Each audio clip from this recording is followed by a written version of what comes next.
A stud running back getting misused. A high-end wide receiver that is just a guy. A tight end and a wide receiver we left for dead are back. And just when we thought that it couldn't get worse than the Week 5 injuries, Week 6 said, hold my beer.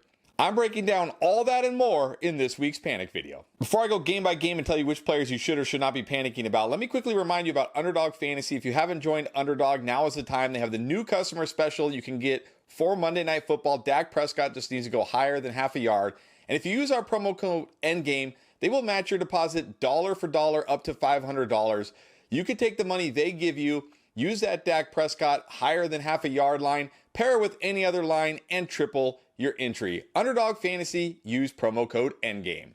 Let's start with the Thursday night game as we always do. And after he got called out for being a jag, just a guy, by Steve Smith, Jerry Jeudy went out to prove Steve Smith wrong, and he didn't.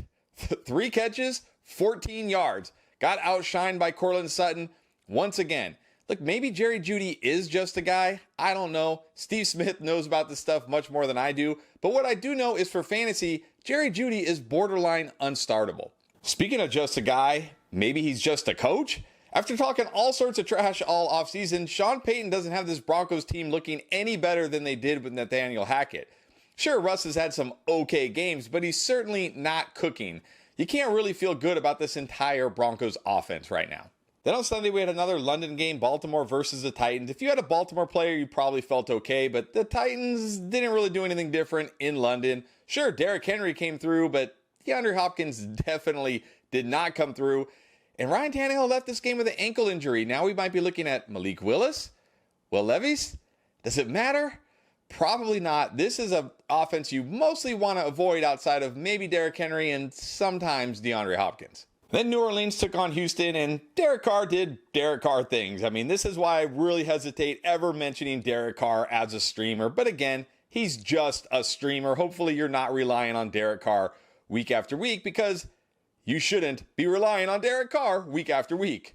And on the Texans side, CJ Stroud finally threw that interception, but it didn't matter. He put up another nice game. Nico Collins also a nice game. And hey, the Texans running game got going. Unfortunately, it wasn't because of Dameon Pierce. It was because of Devin Singletary. That's right, Devin Singletary. Despite having one less carry than Dameon Pierce, Singletary had 58 yards to Pierce's 34. Pierce was already a guy that was barely startable in most fantasy leagues. If he's going to lose significant work to Devin Singletary, you can't trust this guy at all going forward. Panic level has to be sky high on Dameon Pierce. Then we had Indy versus Jacksonville and Minshew Mania, baby. I mean, I guess it's Minshew Mania if you're a Jaguars fan, because 3 interceptions, a fumble, probably should have had a couple more interceptions. I mean, Minshew Mania was very, very bad. And look, we might have lost Anthony Richardson for the season. They're talking about potential shoulder surgery here. Cannot feel good about the quarterback play going forward, but it didn't seem to affect Michael Pittman, who had a massive game, and Josh Downs, who at least caught a touchdown. But Minshew Mania as a streamer, please no. And then we got a little more clarity in this backfield. Even though Zach Moss had the touchdown and scored more fantasy points, Jonathan Taylor actually had more carries and more touches than Zach Moss. And you got to think that's only going to go up next week. I think it's time we finally see JT unleashed. And then on the Jag side, pretty solid across the board here. I mean, Trevor Lawrence didn't have a massive game, but he wasn't terrible. But you know who was kind of terrible was Calvin Ridley, in a spot that he should have smashed, because the last time he played this defense, he did smash him. But really, there wasn't a lot here in the passing game. I mean, Kirk had a touchdown. The rookie tight end had a touchdown. Just wasn't a lot here for the passing game.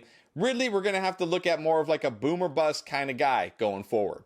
San Francisco went to Cleveland for the upset of the week as Cleveland upset the 49ers, but that's not the big news here. The big news here are the injuries. Deebo Samuel and Christian McCaffrey left this game. Obviously, Deebo Samuel hurts, but Christian McCaffrey would be devastating and be a massive impact to fantasy football going forward. Now, we don't know the severity of the injury.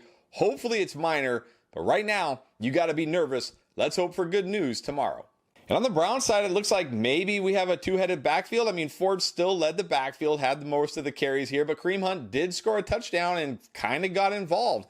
Maybe Kareem Hunt's going to be more involved going forward. They do get a nice matchup in Week 7 against the Colts. We will definitely have to see how this plays out.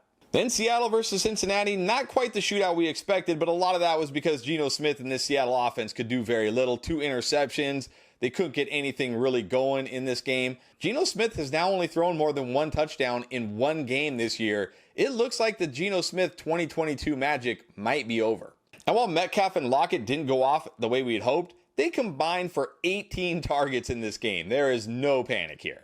Now on the Bengals side, I know a lot of people are going to panic about T. Higgins after this game, but we talked about it on our live streams. We thought he would mostly be a decoy, and he was. He did get 4 targets, but that's not really enough to do anything here. They go on the bye. When they come back, he's going to be fully healthy. Don't panic on T. Higgins. He's going to be better second half of the season. He almost has to be better second half of the season. And then Joe Mixon did Joe Mixon things, which has looked like a barely startable RB2 at this point with maybe some touchdown upside. Who knows? On to Minnesota versus Chicago. We had another huge injury here with Justin Fields. Hurt his hand. This is the throwing hand. This could be significant because just when it looked like Justin Fields was back as a top 5 fantasy QB, now we might be missing him for multiple weeks. Again, we'll have to see here, but it's a hand injury. That is scary. And obviously, this injury had a big impact on DJ Moore. Like, DJ Moore wasn't horrible. He had 5 catches for 51 yards. But if Justin Fields is going to be out for a significant time, that is absolutely going to hurt DJ Moore's ceiling. So this is another injury we definitely are going to have to monitor. And then on the Vikings side, it was obvious that this whole offense, including Kirk Cousins, was missing Justin Jefferson. I mean, yes, Addison scored, but he didn't do much outside of that. Madison didn't do a whole lot. Kirk Cousins, still a QB1, but just barely.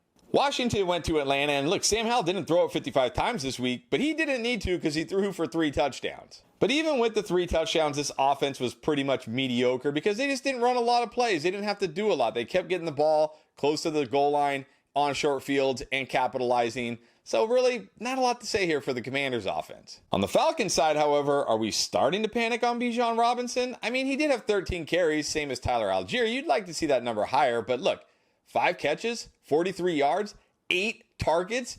He's a running back getting that kind of receiving work. There's no panic here for Bijan Robinson. He'll be fine. As the season goes on, they'll use him more and more.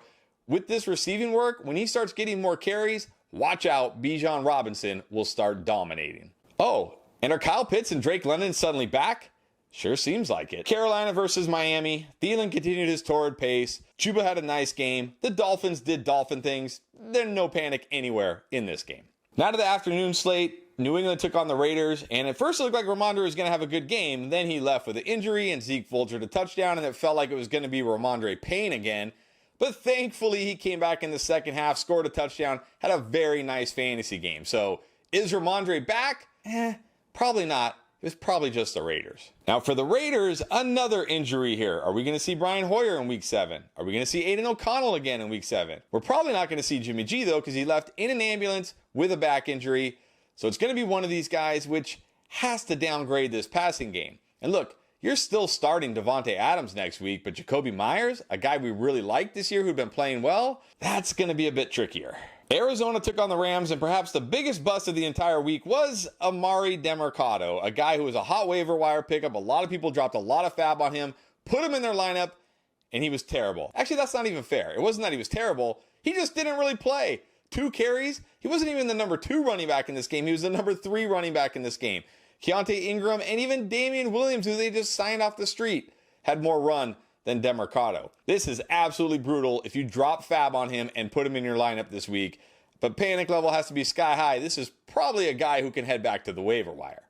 For the rest of the Cardinals, it was also pretty brutal here. Let's just move on to Week 7. And on the Rams side, yeah, I'd say Cooper Kupp is back. Unfortunately, it came at the expense of Puka and all the other wide receivers here, as outside of Cooper Kupp, the other wide receivers only combined for 5 catches and 56 yards. Not ready to go full-blown panic on Puka yet, but it does look like this might be the Stafford-Cooper Kupp show again. He's only going to get healthier. Maybe it was just a random game, but you got to at least be a little worried for Puka Nacua right now. Detroit took on Tampa Bay, and look, maybe Road Goff is no longer a thing, although in fairness, one of the touchdowns was Amon-Ra St. Brown pretty much doing all the work, with the aid of a fantastic Craig Reynolds block. And the other one was just a heave to Jamison Williams, who did make a nice adjustment to make the catch. But fantasy points are fantasy points, so if you started Goff, you're feeling good. And we had another brutal injury this game as David Montgomery left with a rib injury. If he's out next week, do we see more Jahmyr Gibbs? Probably not. On the Bucs side, Rachaad White continues to struggle in these brutal matchups, but what I really didn't like to see was Keyshawn Vaughn getting so involved. Now, granted, White did leave the game temporarily with some kind of ankle injury, but he needs all the touches he can get in this offense. If he is going to lose any work to Vaughn, Tucker, or anybody, that is a bad sign. Not to mention, he's not really doing much anyways, so yeah, panic level remains high for Rachaad White. And then Mike Evans coming off that hamstring cooled off a bit. Those big games ended. But look, he led the team with 10 targets. There is no panic on Mike Evans. Philly took on the Jets, and despite the Jets being down their top 2 corners, Jalen Hurts decided to no-show this game. 3 interceptions, threw the game away late. But look, it's Jalen Hurts. He's going to bounce back. He's going to be okay. There is no panic here. And also, despite the Jets being down their top 2 corners, Devonta Smith decided to lay another egg. 2 huge drops in this game. I don't know what's going on. I mean, the passing game wasn't very strong anyways. But look, they get a matchup in Week 7 against the Dolphins at home.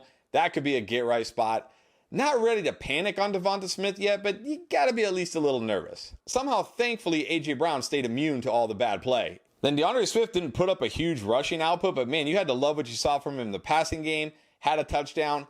No panic on DeAndre Swift right now. On the Jets side, hey, if you started these guys, it actually wasn't too bad this week.